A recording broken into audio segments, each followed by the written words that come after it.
السلام علیکم۔ کبھی کبھار تکلیف اتنی ہوتی ہے کہ اللہ کے علاوہ کسی سے بھی بات کرنے کا دل نہیں چاہتا۔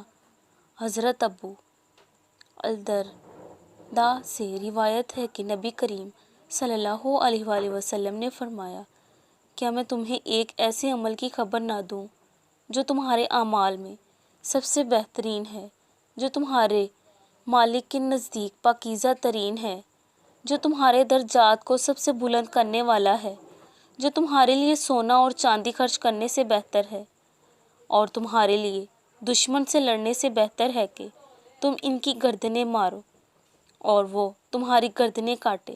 انہوں نے عرض کیا ضرور بتائیے۔ آپ صلی اللہ علیہ وآلہ وسلم نے فرمایا، اللہ کا ذکر۔ اور معاذ رضی اللہ تعالیٰ عنہ سے بیان کیا، ذکر الہی سے زیادہ کوئی چیز اللہ تعالیٰ کے عذاب سے نجات دینے والی نہیں۔